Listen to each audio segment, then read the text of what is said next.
Jake Morrison sat in the cold metal chair and stared at the wall. The room was white and empty except for a small table and 2 chairs. He had been waiting for 3 hours now. His hands were sweaty and his stomach hurt from being nervous. The door opened with a soft hiss. 3 people walked in. 2 were human and 1 was not.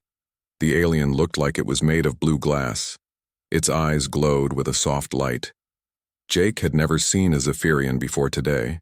"Candidate Morrison," said the first human, a woman with gray hair and a serious face. "I am Commander Patricia Wells. This is Dr. Alan Brooks and Examiner Zix 441 from Zephyr Prime." Jake stood up quickly. Maybe too quickly. The chair scraped against the floor with a loud noise. "Yes, ma'am. Thank you for seeing me." The woman did not smile. She sat down and opened a folder. The papers inside were thick and covered with numbers and marks. Jake's test scores. His life reduced to data on sheets of paper. "You are 28 years old," she said, reading from the papers.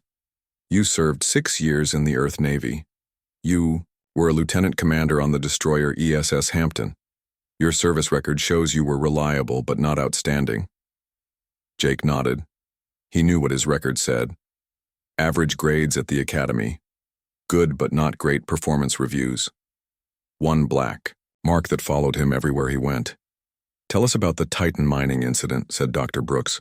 He was a thin man with thick glasses who looked like he spent too much time reading reports. Jake's chest tightened. He had hoped they would not ask about that, but of course they would. It was the reason his career had stopped moving forward 3 years ago. "Pirates were attacking the mining station," Jake said slowly. "My captain was wounded. I had to make a choice.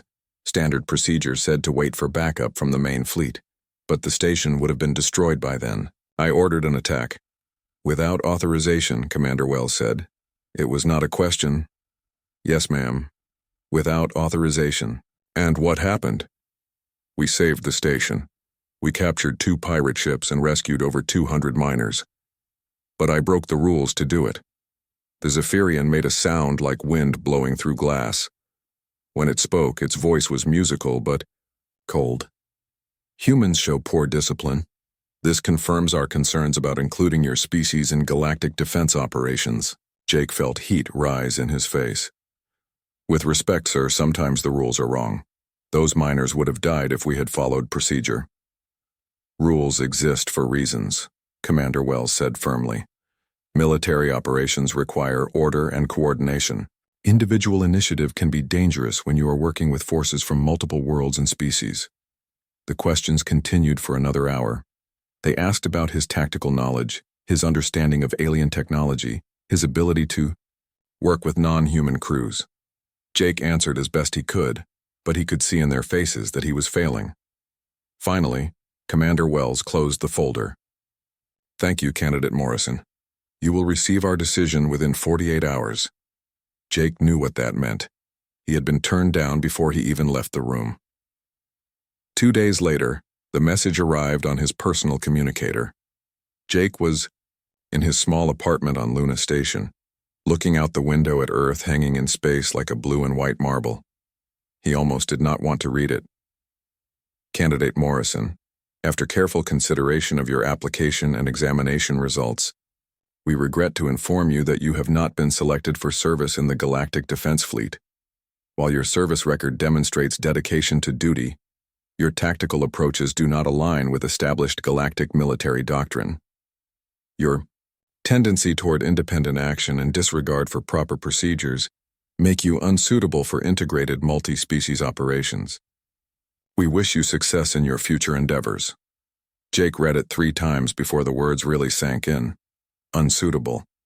That was what they thought of him. What they thought of humans in general, probably. His door chimed.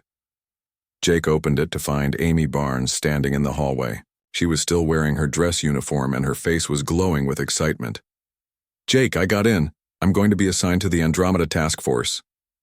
She stopped talking when she saw his face. "Oh no. You didn't get it, did you?" Jake handed her the message. Amy read it quickly, then looked up at him with anger in her eyes. This is garbage, Jake. They don't know what they're talking about. You're one of the best tactical minds I've ever seen. Maybe that's the problem, Jake said. He walked back to the window. Maybe I think too much like a human. Amy followed him. What do you mean? Look at their ships, Jake said, pointing at the sleek alien vessels docked at the station. Perfect formation. Every movement planned and coordinated, beautiful and efficient. So what happens when they face an enemy that doesn't fight by the same rules? What happens when perfect coordination isn't enough? Amy was quiet for a moment. You really think there's going to be a war, don't you? Jake nodded slowly. The galaxy is a big place, Amy. Somewhere out there is something that isn't going to be impressed by our pretty formations and our perfect procedures. And when that day comes, they're going to wish they had a few more people who know how to break the rules.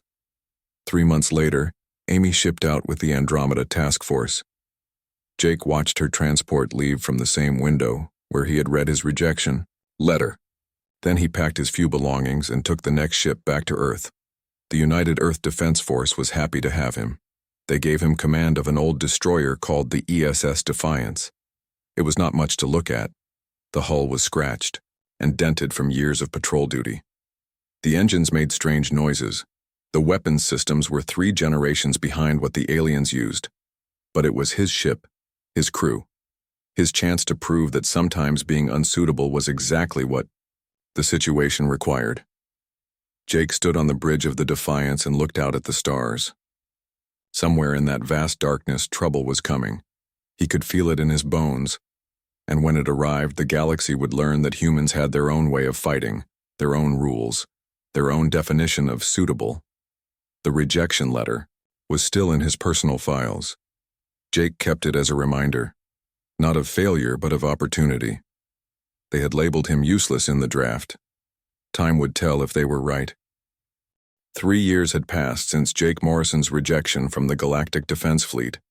Now he stood on the bridge of the ESS Defiance, watching his crew work. They were not the kind of people who usually served on military ships. His second in command was Lisa Rodriguez, a brilliant engineer who had been kicked out of the prestigious academy for asking too many questions about alien ship designs. She believed human technology was being held back on purpose. The alien partners did not like her attitude. At the weapons station sat Ben Collins, a former smuggler who knew more about ship systems than most trained officers. He had spent 5 years running cargo through dangerous space before deciding to go legitimate. The military needed his skills even if they did not trust his background. The communications officer was Pete Williams, a young man who had failed the psychological tests for regular fleet service. He was too emotional, they said, too willing to bend rules to help people. On the Defiance, those qualities made him perfect for the job. Jake looked around at his crew of misfits and felt proud. These were the people the galaxy had thrown away, the ones who did not fit the perfect mold of galactic military service. But they were his people, and they were good at what they did.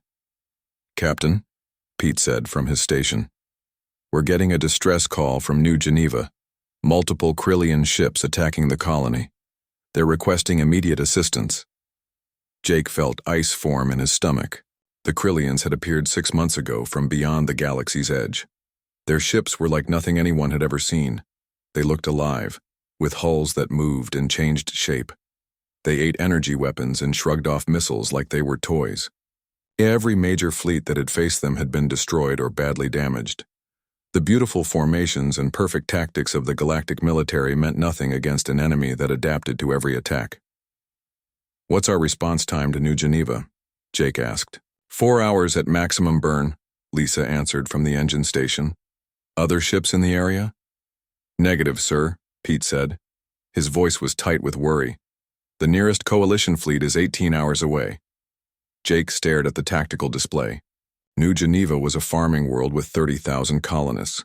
Men, women, children who grew food for a dozen other systems. They had basic orbital defenses, but nothing that could stop a Krillian attack force. "Captain," Pete said quietly, "Command is ordering all ships to maintain current positions and wait for fleet coordination before engaging Krillian forces." Jake almost laughed. Fleet coordination. That was what had gotten the third battle group wiped out at Proxima Station. They had waited for perfect coordination while the Krillians adapted to their tactics in real time. "Sir?" Lisa was looking at him with questions in her eyes. The whole bridge crew was waiting for his decision.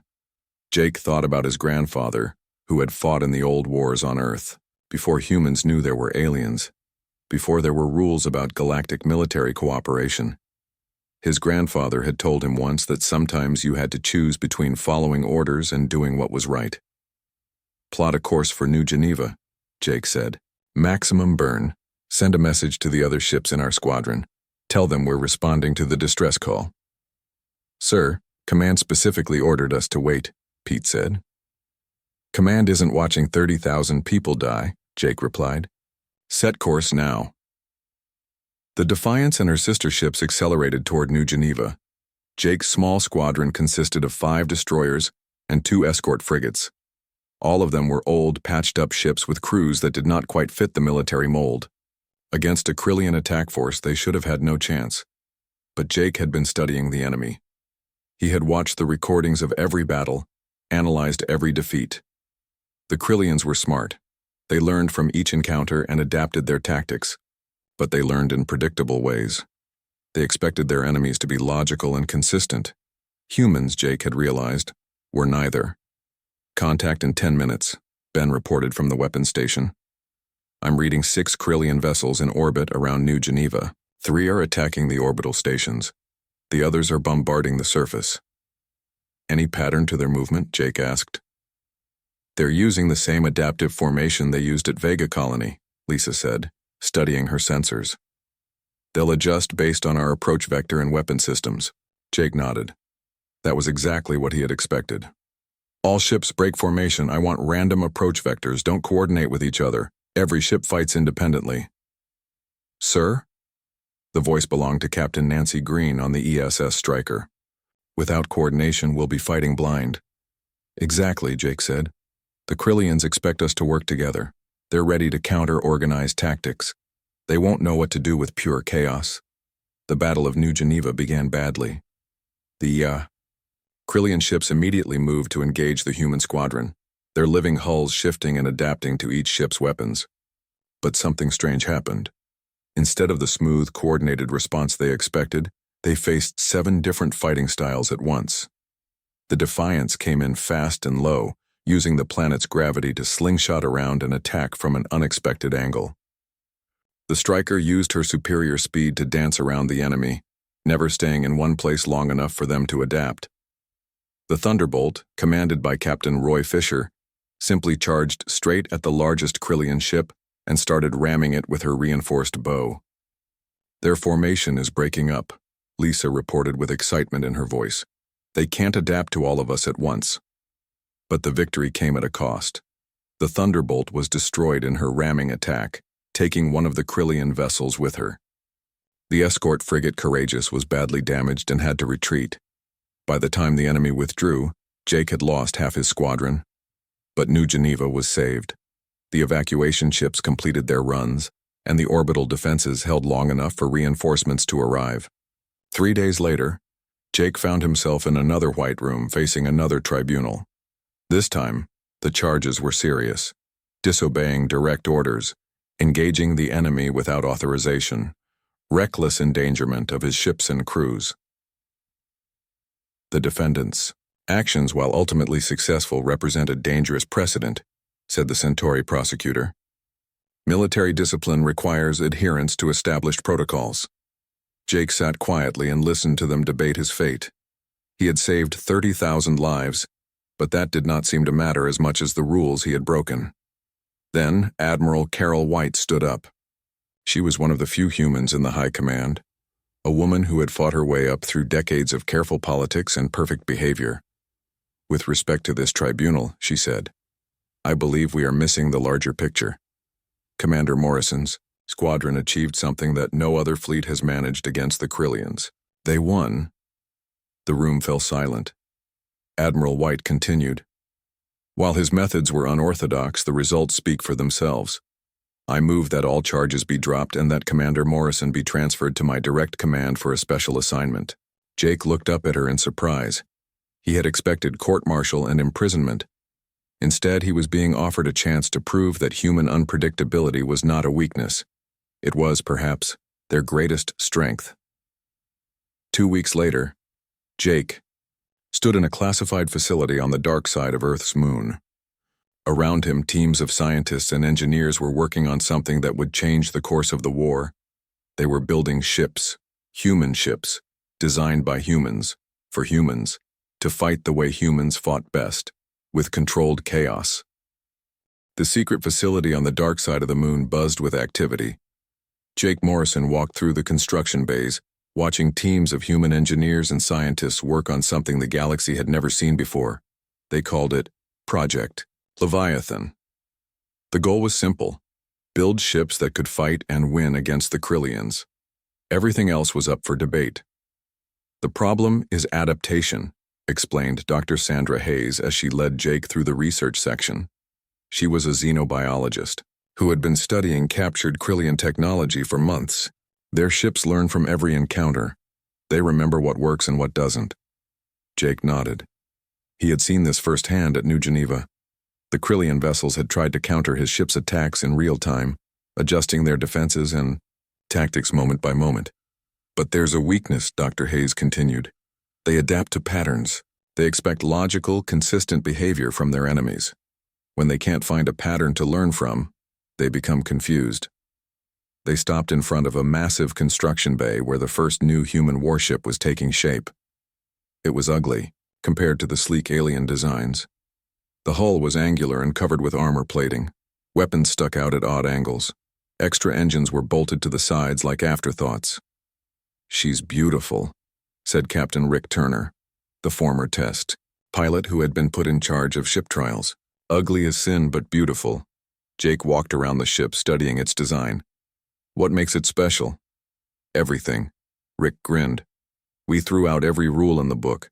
This ship can fight with half her systems destroyed. She's got backup systems for her backup systems. If the main engines fail, she can run on the maneuvering thrusters.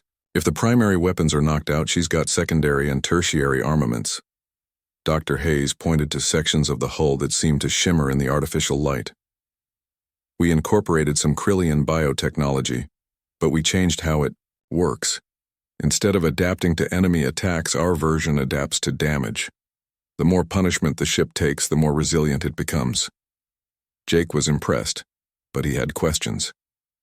"What about crew training? Our people aren't used to fighting in ships like this." "That's where you come in," said Admiral White, approaching from behind. She had been watching from the observation deck above. "I want you to train the crews. Teach them to fight the way you fought at New Geneva." Over the following months, Jake threw himself into the work. He selected crews from the same pool of rejects and misfits that had served on the Defiance. People who thought differently, who weren't afraid to break rules when the situation demanded it. The first ship, christened ESS Indomitable, completed her trials with flying colors. She could take punishment that would cripple any other vessel and keep fighting. Her weapons could switch between different types of ammunition in seconds, making it impossible for adaptive defenses to keep up. But the real innovation was in how she was designed to be used. There were no predetermined tactics or formations. Each captain was expected to develop their own fighting style based on their crew's strengths and the enemy's weaknesses. "We're not trying to build the most advanced navy in the galaxy," Jake explained to a gathering of ship captains and senior officers. "We're trying to build the most unpredictable one." The room was filled with people who had been passed over by the regular fleet. Helen Price, a former cargo pilot who had excellent instincts but poor test scores. Frank Davis, an ex-Marine who understood ground combat but had never commanded a ship. Gary Johnson, a communications expert who saw patterns where others saw chaos. "The Krillians are used to fighting enemies who behave logically," Jake continued. "They expect formations, standard tactics, predictable responses. We're going to give them something else entirely." He activated a holographic display showing battle simulations. Every ship fights independently. No two crews use the same tactics. If the enemy adapts to one approach, switch to something completely different. Keep them guessing. The questions came fast. How do you coordinate without communication? How do you avoid friendly fire incidents? How do you know when to retreat? Jake answered them all with the same theme. Trust your instincts, trust your crew, and never do what the enemy expects. 6 months later, the first squadron of human-built warships was ready for combat trials. Jake stood on the bridge of his new flagship, the ESS Retribution, and watched his fleet conduct maneuvers in the empty space between Earth and Mars. It was chaos. Beautiful, controlled chaos. Ships moved in patterns that made no mathematical sense but felt right to their human crews. They switched weapons and tactics seemingly at random. They broke formation, reformed, and broke again in ways that would have horrified any alien military observer. "Admiral," came the voice of Commander Helen Price from the ESS Defender. "We're receiving a priority transmission from Command. Krillian forces are attacking the Vega system. All available ships are ordered to respond." Jake smiled grimly. Vega was where the Coalition had suffered one of its worst defeats 6 months earlier. The Krillians had learned everything they needed to know about galactic military tactics from that battle. They had never faced humans fighting as humans. "All ships set course for Vega," Jake ordered. "Maximum burn. It's time to show the galaxy what we've been building." The journey to Vega took 18 hours. During the trip, Jake received reports from the system that made his blood run cold. The Krillian force was larger than expected. 12 bioships, including several new variants that no one had seen before. The Coalition fleet defending Vega consisted of 30 ships from 4 different species. They should have had every advantage. But the reports showed they were losing badly. Their coordinated tactics and standard formations were being countered faster than they could adapt. "Admiral," said Lisa Rodriguez, now serving as his fleet tactical officer, "we're approaching the combat zone. Enemy forces are engaged with Coalition fleet elements near Vega Prime." Jake studied the tactical display. The battle was going exactly as he had expected. The Coalition ships were fighting bravely, but they were trapped in predictable patterns. Every time they tried a new formation or tactic, the Krillians adapted within minutes. "Signal the Coalition fleet," Jake ordered. "Tell them to withdraw to safe distance and observe." "Sir?" Lisa looked confused. "They're not going to abandon the field just because we ask." "They will when they see what happens next." Jake turned to address his bridge crew. "All ships, engage targets of opportunity. No coordination, no formation flying. Fight your own. Fight." The human fleet descended on the Krillian force like a swarm of angry hornets.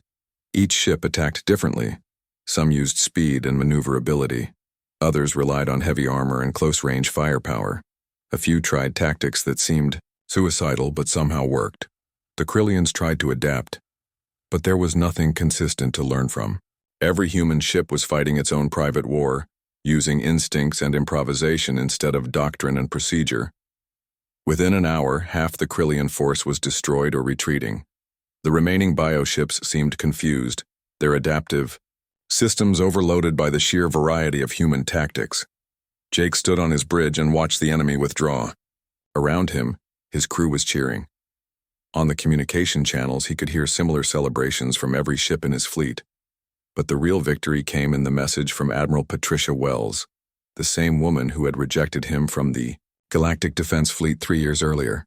"Admiral Morrison," her voice was formal but respectful, "on behalf of the Coalition High Command, I am authorized to offer you overall tactical command of all military operations against the Krillian threat." Jake looked out at the stars where human ships were regrouping after their first major victory. Ships built by humans, crewed by humans, fighting the way humans fought best. "I accept," he said simply. The rejected candidate was now in command of the galaxy's defense, and the real war was just beginning. The war had been raging for 18 months when everything changed. Jake Morrison stood in the command center deep beneath the lunar surface, staring at the tactical display that showed the galaxy burning. Red markers indicated Krillian-controlled systems. There were too many of them. Despite the early victories won by human tactics, the enemy had begun adapting in ways no one expected. They were learning not just from individual battles, but from the entire pattern of human behavior. "Report," Jake said to his staff. Colonel Sandra Hayes, now his chief intelligence officer, stepped forward. Her face was grim. The Coalition's primary fleet was destroyed at Proxima Centauri 8 hours ago. Admiral Chen's task force of 47 ships was completely wiped out. No survivors. Jake felt the weight of those words. Chen had been a good commander, one of the few aliens who had truly understood human tactics. His fleet had been a mix of human-built ships and traditional Coalition vessels working together. How? Jake asked. The Krillians deployed new bioship variants, Sandra continued. Our intelligence suggests they've been studying our tactics for months. These new ships can predict human unpredictability. They've learned to expect the unexpected. Captain Rick Turner, now commanding the defense of Earth's outer system, shook his head. That doesn't make sense. You can't predict random behavior. You can if you understand the mind that's generating it, Sandra said. They've been capturing human prisoners, studying our psychological patterns, learning how we think. They know we're creative and unpredictable, so they've adapted to counter creativity itself. Jake studied the reports from Proxima Centauri. The Krillian attack had been unlike anything seen before. Instead of responding to human tactics reactively, they had anticipated them. When human ships tried to break formation, the Krillians were already repositioning to counter. When human captains switched weapon systems, the enemy was ready with appropriate defenses. What's the current status of our fleets? Jake asked. Third Fleet is holding the line at Wolf 359, reported Commander Helen Price via communication link from her flagship. But we're taking heavy casualties. These new Krillian ships are something else entirely. Fifth Fleet is retreating from the Altair system, added Captain Frank Davis. We lost 6 ships in the first hour of engagement. The enemy seems to know what we're going to do before we do it. Jake walked to the main display showing the galactic situation. The Krillian advance had accelerated dramatically in the past month. System after system was falling to their new bioships. If the pattern continued, they would reach Earth within 6 months. Admiral, said his communications officer, Lieutenant Chris Martin, you have an incoming message from the Coalition High Council. Priority Alpha. The holographic image of Counselor Zix-441 appeared in the center of the room, the same Zephyrian who had rejected Jake from the Galactic Defense Fleet years earlier. Now it was asking for his help. Admiral Morrison. The alien's crystal features flickered with concern. The situation has become critical. The Council is prepared to authorize any measures necessary to stop the Krillian advance. What kind of measures? Jake asked. Total war protocols. Unrestricted rules of engagement, complete mobilization of all human manufacturing capacity. The Zephyrian paused. We are also prepared to grant you absolute command authority over all Coalition military forces. Jake considered this. Absolute command meant every ship, every weapon, every soldier in the galaxy would answer to him. It was more power than any human had ever held. I accept, he said. But I'll need time to implement new strategies. The old ways of fighting aren't working anymore. Over the following weeks, Jake began the largest military reorganization in galactic history. Instead of trying to out-adapt the Krillians, he decided to do something they would never expect. Return to the oldest human traditions of warfare. He studied the great military leaders of Earth's past. Alexander the Great, who had conquered an empire through speed and audacity. Napoleon, who had revolutionized warfare through rapid movement and concentration of force. Patton, who had believed that speed and aggression could overcome any defense. But most of all, he studied the naval commanders. Nelson at Trafalgar, who had broken all the rules of line-of-battle tactics. Nimitz in the Pacific, who had turned aircraft carriers into the dominant weapon of naval warfare. Men who had won not through superior technology, but through superior will. The Krillians have learned to counter our creativity, Jake explained, to his assembled fleet commanders. So we're going to stop being creative. We're going to become something much more dangerous. What's that, sir? Asked Captain Gary Johnson. Desperate. Jake's new strategy was simple in concept but terrifying in execution. Instead of trying to outthink the enemy, Human fleets would rely on raw determination and willingness to sacrifice. If the Krillians could predict human tactics, then humans would use tactics that couldn't be predicted because they made no logical sense. At the Battle of Wolf 359, Jake demonstrated this new approach. When his flagship ESS Retribution encountered a Krillian mothership that was adapting to every weapon his fleet possessed, he made a decision that shocked everyone.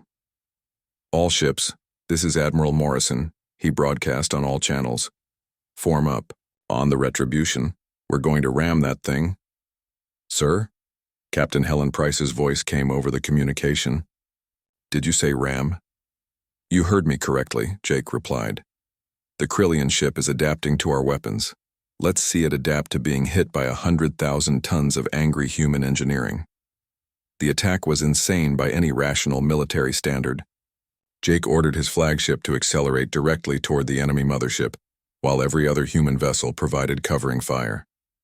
The Krillians tried to respond, but their adaptive systems couldn't process what they were seeing.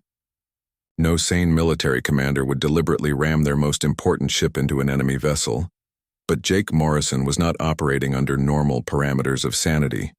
He was operating under the principle that sometimes you had to be willing to lose everything to save everyone. The collision destroyed both ships. The Retribution's reactor overloaded and took the Krillian mothership with it in an explosion that could be seen from 3 star systems away. Jake and most of his bridge crew barely made it to the escape pods before the ship tore itself apart.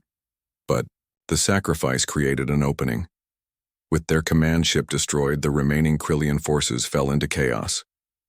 The human fleet pressed their advantage, driving the enemy back for the first time in months. Jake survived, though he spent 2 weeks in the medical bay recovering from radiation exposure and internal injuries. When he was finally released, he found himself facing a galaxy that looked at humanity with new eyes. The other species had always seen humans as chaotic and unpredictable. Now they saw them as something far more frightening, utterly committed to victory regardless of cost. "The Krillians have withdrawn from 12 systems in the past month," reported Sandra Hayes as Jake reviewed the latest intelligence reports.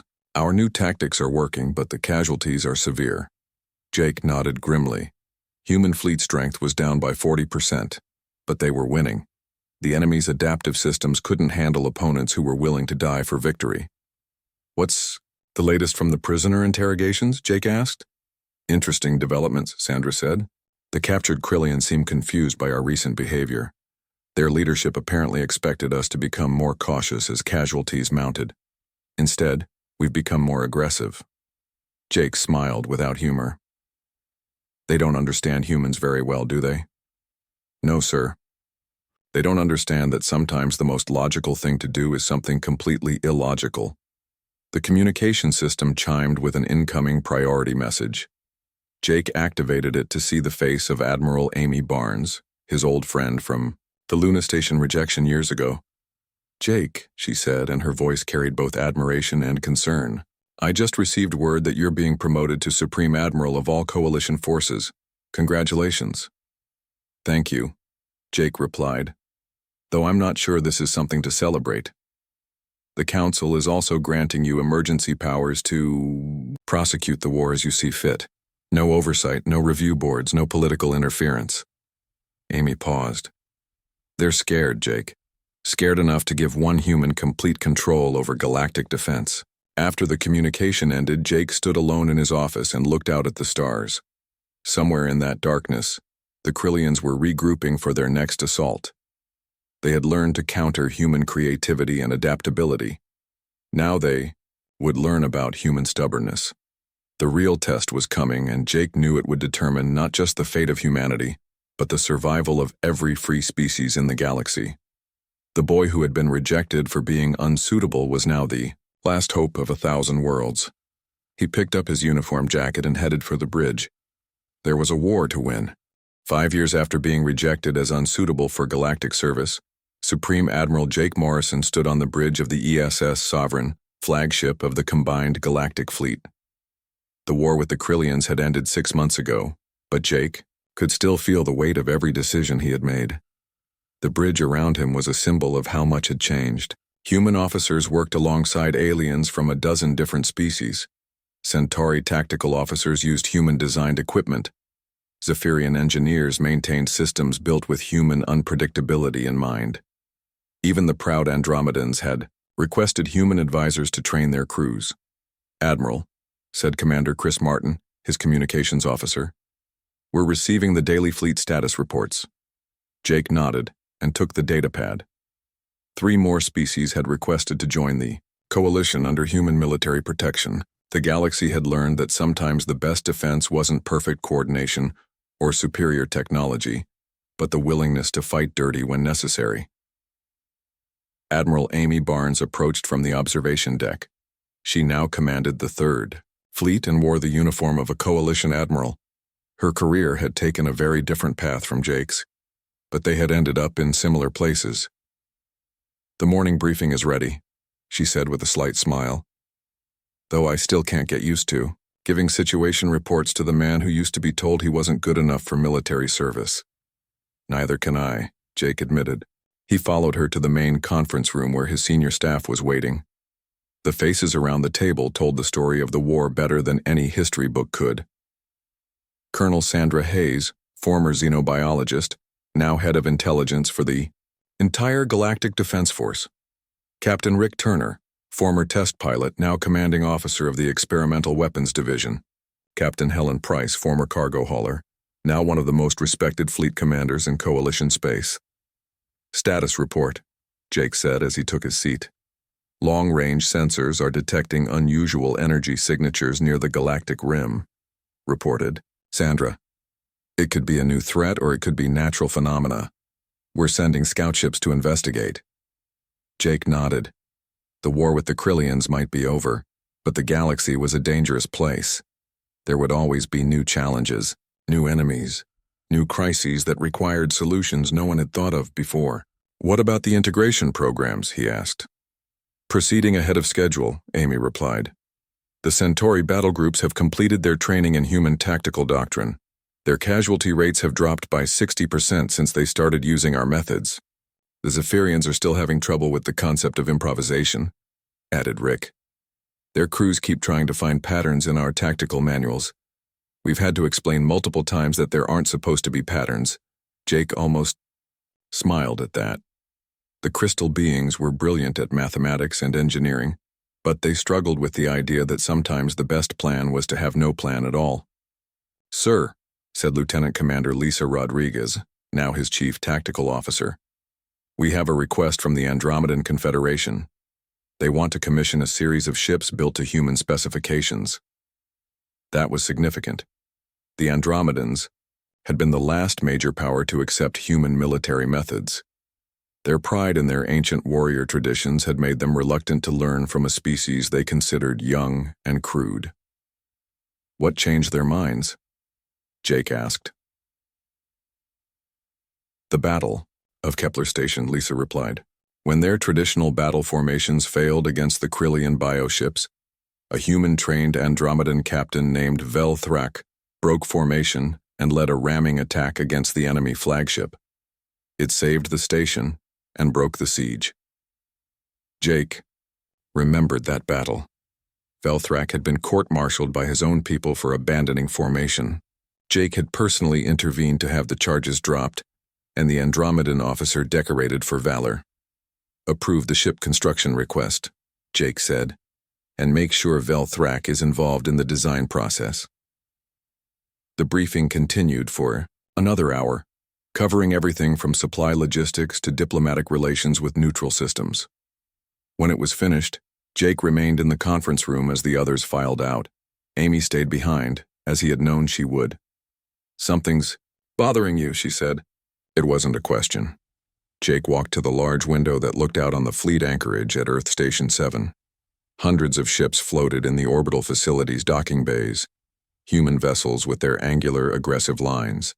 Sleek Centauri, cruisers that had been retrofitted with human armor systems. Organic-looking Zephyrian ships that sparkled like jewels in the station's lights. "Do you ever wonder if we did the right thing?" Jake asked. "What do you mean?" "We changed everything. The way the galaxy thinks about warfare, about military service. about what it means to defend civilization. Jake pointed at a group of young officers walking through the station's corridors, humans and aliens working together, learning from each other.